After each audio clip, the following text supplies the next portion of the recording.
إن الحمد لله نحمده ونستعينه ونستغفره ونعوذ بالله من شرور أنفسنا ومن سيئات أعمالنا من يهده الله فلا مضل له ومن يضلل فلا هادي له وأشهد أن لا إله إلا الله وحده لا شريك له وأشهد أن محمدا عبده ورسوله صلى الله عليه وعلى آله وأصحابه والتابعين لهم بإحسان إلى يوم الدين وسلم تسليما كثيرا أما بعد تجيث لافدريمة تقين الله سبحانه وتعالى أتي لافدرين ndim dhe falje vetëm për ti kërkojmë.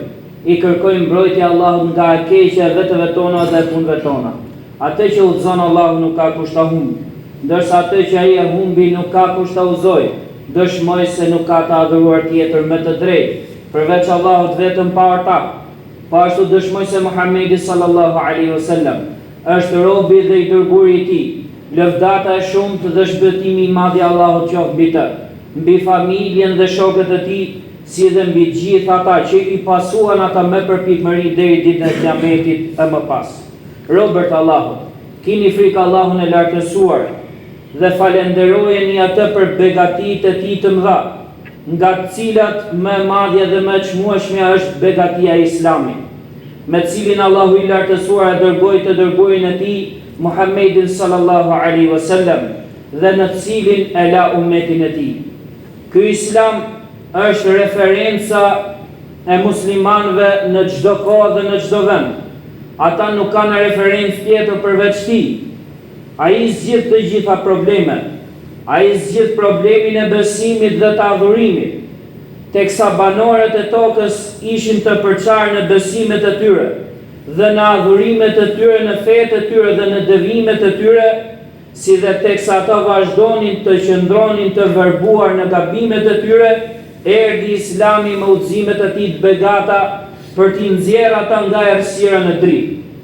Ai erdhi ndërkohë që bota ishte në ignorancë të errët, në një devijim të verbër, ku adhuronin atë që dëshironin, adhuronin atë që e gdhendin me duart e tyre, adhuronin pemët dhe gurët, si dhe adhuronin gjinët dhe njerëzit, po ashtu adhuronin edhe shejtanët. Pra ata ishin të ndarë dhe nuk i bashkonte dot asnjë lloj besimi, sepse nuk ishin të udhëzuar, nga se kush nuk ka udhëzim, ai ende të kot dhe nuk e di se nga është rruga. Madje secili pretendon dhe thot rruga e drejtë është këtej nga unë. Ndaj erdhi Islami dhe i njësoj besimin e muslimanëve me adhurimin e Allahut vetëm pa ortak, dhe i çliroi ata nga robëria e dikujt tjetër veç Allahut, sikurse ishin pemët, gurët, idhujt, varret, tyrbet, auliat dhe njerëzit e mirë. Pra Islami i çliroi ata në besimin e tyre, duke i bashkuar tek fjala la ilaha illallah Muhammedun Rasulullah. Nuk ka të adhuruar tjetër me të drejtë përveç Allahut, Muhamedi është i dërguari i tij. Pra Islami i bashkoi ata në këtë besim, arabët dhe jo arabët, gjinët dhe njerëzit, të bardhët dhe të zi, nuk ka përparësi dhe vlerë arabi mbi jo arabin, as i bardhi mbi të ziun, përveç se me devotshmëri, ashtu sikur se ka thënë Allahu i lartësuar në librin e tij, inna akramakum indallahi atqakum, më të vërtetë, më i nderuari prej jush tek Allahu është më i devotshëm prej jush.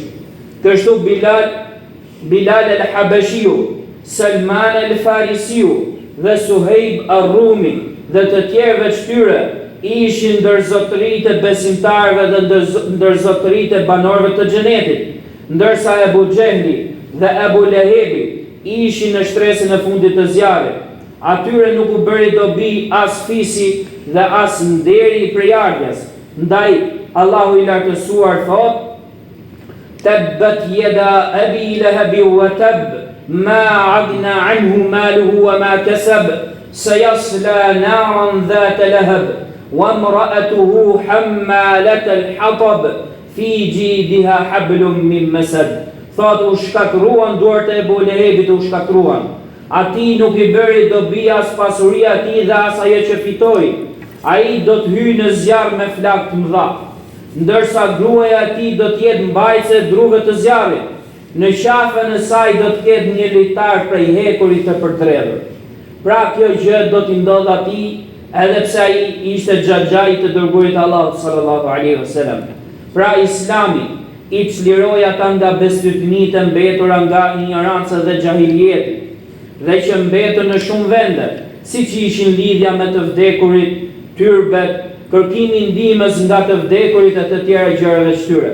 Pra Islami i çliroi pra ata prej atyre dhe i urdhëroi ata që t'i luteshin vetëm Allahut të lartësuar, të kërkonin ndihmë vetëm prej tij dhe të kërkonin plotësimin e nevojave vetëm nga ai. Kështu ata u bën të lirë, pasi kishin qenë skllëvër të çdo shejtani dhe çdo taguti.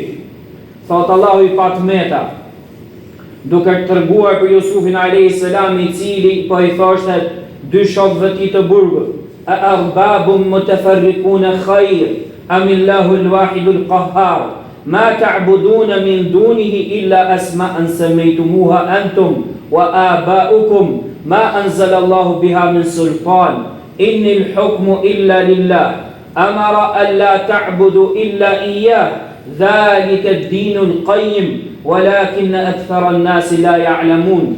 Valla më të mirë janë shumë të adhuruar të ndryshëm, apo Allahu i vetëm i plot fuqishëm? Ato që ju i adhuroni përveç tij nuk janë gjë tjetër vetëm se emra, të cilat i keni emërtuar ju dhe baballar tuaj. Allahu nuk ka zbritur ndonjë argument për to. Me të vërtetë, gjykimi i takon vetëm se Allahut. Ai ka urdhëruar që të mos adhuroni asgjë tjetër përveç tij. Kjo është feja e drejtë, mirë po shumica e njerëzve nuk dinë. Vëllezër të nderuar, gjithashtu Islami e zgjidhje edhe çështjen e politikës. Para Islamit ata ishin të përçar, ku çdo fis sundonte dhe qeveriste njerëzit e vet. Ata nuk i bashkonte ndonjë imam, as nuk i udhëhiqte ndonjë udhëheqës i drejtë. Ata udhëhiqeshin vetëm nga tekat e tyre, nga krerët fisnor dhe nga fanatizmi i verbër. Ata luftonin me njëri tjetrin, ja grabisnin pasurinë njëri tjetrit, e bënin skllëvër njëri tjetrin si dhe plaçkisnin njëri tjetrin.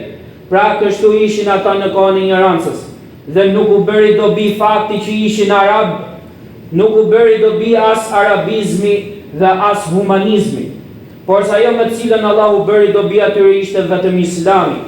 Kështu ata me Islam u bashkuan në flamurin e një imami, i cili u udhëhiqte ata me librin e Allahut dhe me sunetin e të dërguarit të Allahut sallallahu alaihi wasallam. Pra duke filluar me të dërguarin e Allahut sallallahu alaihi wasallam, i cili ishte prisi i parë, pastaj me khalifët e drejtë, pastaj me ata që erdhën dhe që do të vinë pas tyre nga udhëheqësit musliman deri ditën e Kiametit. Shteti i tyre është një, bashkësia e tyre është një, ummeti i tyre është një, udhëheqja e tyre është një dhe referimi i tyre është një, që është libri i Allahut dhe suneti i të dërguarit të tij sallallahu alaihi wasallam. Ndaj Allahu i patmetën thot: inna hadhihi ummatukum ummatan wahida wa ana rabbukum fa'budun.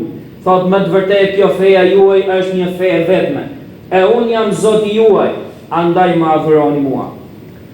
Islami gjithashtu e zgjidhi edhe çështjen e gruas. Gruaja në kohën e ignorancës ishte poshtruar, e përdorur dhe e privuar nga trashëgimia të afërmeve të saj. Burri martohej me shumë gra dhe i bënte padrejësia atyre, si dhe i shtypte ato. Mirë më pas erdhi Islami dhe i caktoi gruas një pjesë nga ajo që kanë lënë prindërit dhe të afërmit e saj.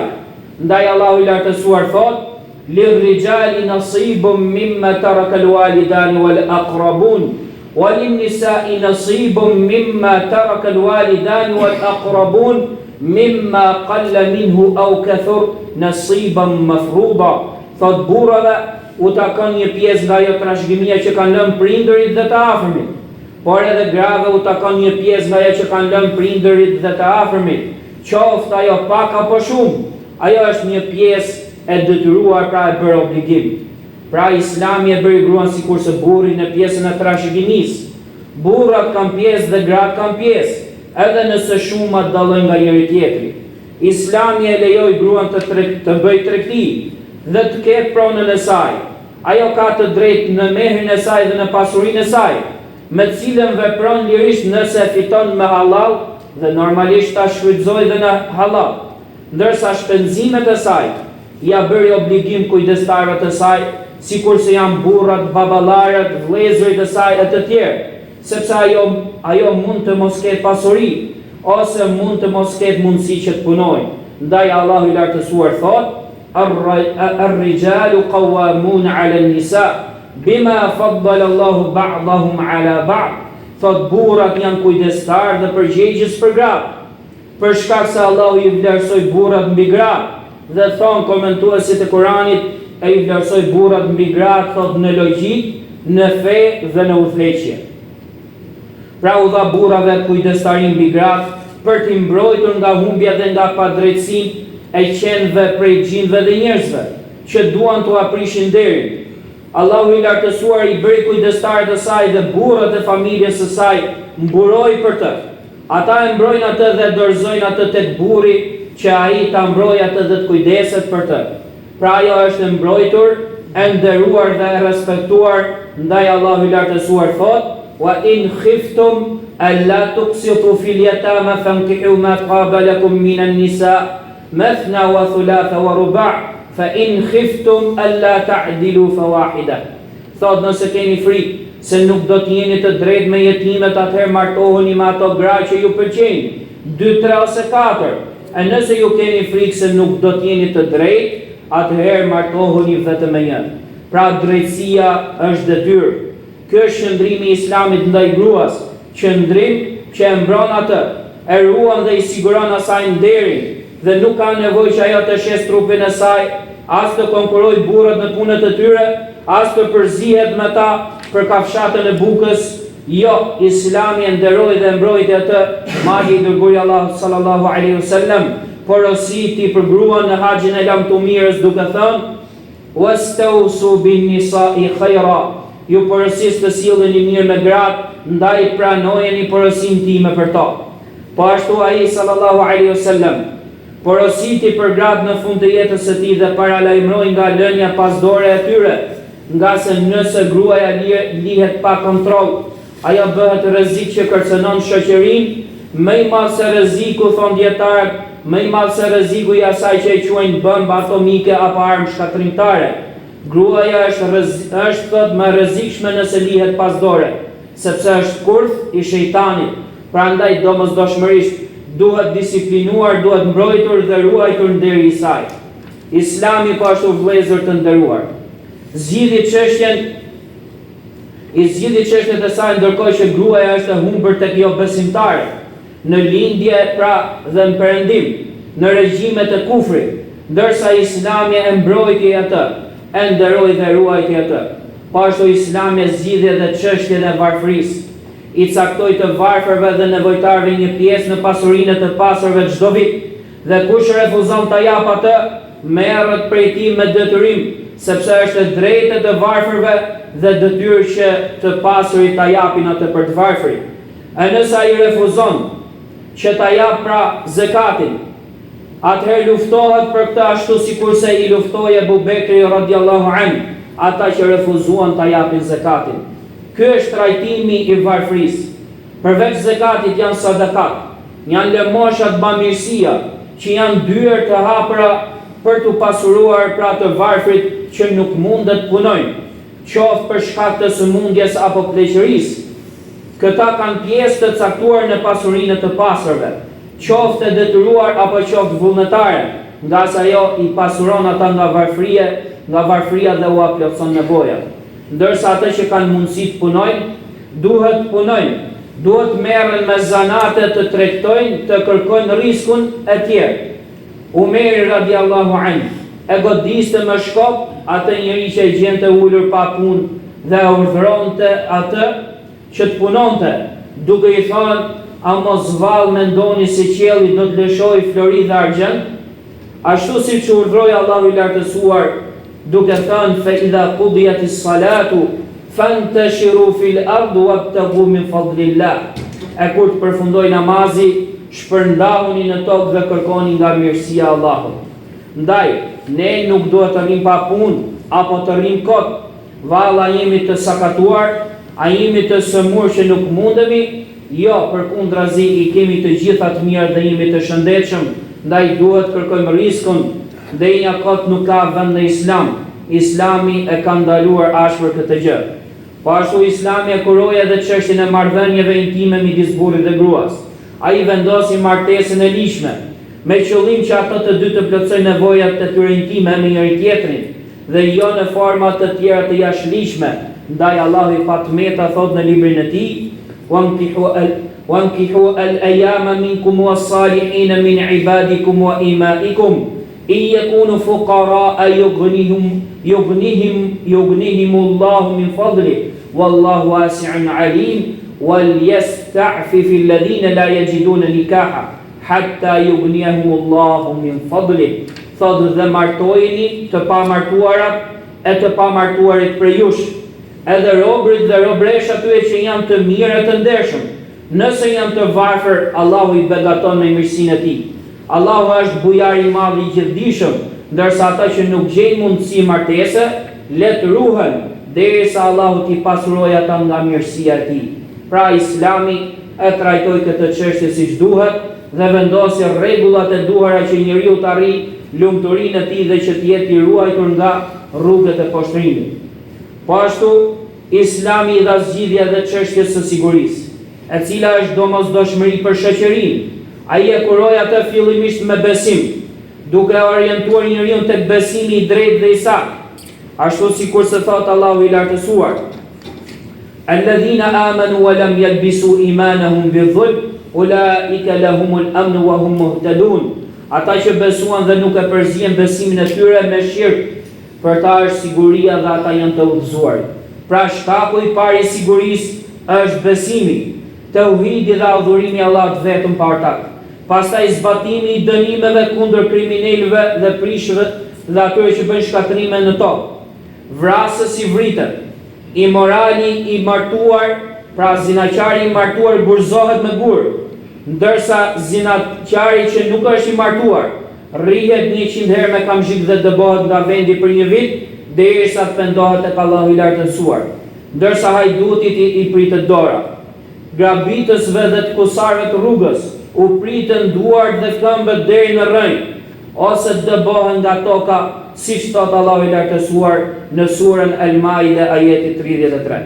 Pra të gjitha këto dispozita dhe rregulla janë për ruajtjen e sigurisë o robërt Allahut, ndaj nuk lejohet që t'u jepet mundësi manovrimi atyre që luajnë dhe tallen me siguri, duke bërë demonstrata apo kaos me protesta. Këto janë sistemet e jo besimtarëve, nuk janë tek ne. Islami ka urdhëruar ruajtjen e sigurisë dhe ndalimin e atyre që e prishin atë. Allahu më begatof mua dhe juve në Kur'anin madhështor dhe na bëf dobi me çka kanë të nga argumentet e qarta dhe këshillat e urta. Aqulu hadha al-qawlu wastaghfirullaha li wa lakum min kulli dhanb fastaghfiruhu innahu huwal ghafurur rahim. Alhamdulillahi ala fadlihi wa ihsanihi wa ashkuruhu ala tawfiqihi wa imtinanihi. وأشهد أن لا إله إلا الله وحده لا شريك له وأشهد أن محمدا عبده ورسوله صلى الله عليه وعلى آله وأصحابه أجمعين أما بعد. Robert Allahut, kini frikë Allahun e lartësuar dhe falenderojeni atij për mirësinë e tij, dhe mirësia më e madhe është mirësia e Islamit. Pasha Allah, mirësia më e madhe është mirësia e Islamit. Prandaj falenderojeni Allahun për këtë mirësi duke u kapur fort para saj, duke vepruar me të dhe duke përmbushur atë në fjalë, në besim dhe në vepra. Nga sa Allahu i madhëruar thot: "Ya ayyuhan nas, qad ja'akum burhanun min rabbikum wa anzalna ilaykum nuran mubina. Fa amma alladhina amanu billahi wa'tasamu bihi fasayudkhiluhum fi rahmatin min wa fadl wa yahdihim ilayhi siratan mustaqima." O ju njerëz, juve ju ka ardhur një argument nga Zoti juaj dhe ju keni zbritur juve një dritë të qartë. Sa i përket atyre që besuan në Allah dhe u kapën fort pas tij, ai do t'i fusë në mëshirën e tij dhe në mirësinë e tij dhe do t'i udhëzojë tek ai në një rrugë të drejtë. Pra sistemi i besimtarit është Islami, Kurani pra dhe Suneti. Ky është sistemi ynë, feja jonë, ndërsa sistemi jo besimtarëve është ligji i shejtanit, janë diktatore që i qeverisin ata dhe u shpikin ligje shejtanore njerëzore. Ata kanë ligjet e tyre, ndërsa ne kemi fen ton, librin e Zotit ton dhe sunetin e profetit ton sallallahu alaihi wasallam. Ne nuk pranojmë ligje dhe sisteme jo besimtare. Let jetojnë ata me to. Ato janë pjesë e tyre dhe shpërblimi tyre, ndërsa ne, falënderimi ta kanë Allahut, jemi njerëz të Kuranit, njerëz të sunetit, njerëz të Islamit dhe të besimit. Ne nuk pranojmë asgjë që bie ndesh me fen ton, sado e vogël që të jetë ajo. Ky është urdhri që na ka dhënë Allahu i madhëruar në librin e tij, duke thënë: Ja ayyuhalladhina amanu ittaqullaha haqqa tuqatihi wa la tamutunna illa wa antum muslimun. Wa'tasimu bihablillahi jami'a wa la tafarraqu. Ata ju që besuar, keni frikë Allah me një frikë të vërtetë dhe mos vdisni ndryshe vetëm se duke qenë musliman, dhe kapuni që të gjithë fort pas litarit të Allahut dhe mos u përçani. Pra kështu në ka urdhëruar Allahu i lartësuar neve, ndërsa jo besimtarët na urdhërojnë neve që të zbatojmë sistemet e tyre, e për ndryshe na kërcënojnë me kërcënime nga më të ndryshmet. Por ato nuk do të mundet nëse ne jemi të sinqert me Allahun, nëse kapemi fort pas litarit Allahut, nëse i mbështetemi Allahut e lartësuar dhe kemi besim në fen ton. Ata nuk do të mundet. Ndaj, kur erdhi Islami dhe shokët e profetit sallallahu alaihi wasallam e mbajtën fort atë, ata pushtuan me të lindjen dhe perëndimin, si dhe çliruan vendet e Persisë dhe të Bizantit dhe përhapën Islamin. Ndaj Islami është i fortë kur atë e mbajnë burrat të cilët janë besimtar dhe të fuqishëm. Së fundmi, i lutem Allahut të lartësuar që ta ndihmoj fenë e tij dhe ta lartësoj fjalën e tij, si dhe të na bëjë neve prej atyre që kapen fort pasaj. Ibadallah, inna Allah ya'murukum bil 'adli wal ihsani wa ita'i dhil qurba wa yanha 'anil fahsha'i wal munkari wal baghi ya'idhukum la'allakum tadhakkarun. Fadhkurullaha al-'azim yadhkurkum washkuruhu 'ala ni'amihi yazidkum wa la dhikrullahi akbar wallahu ya'lamu ma tasna'un.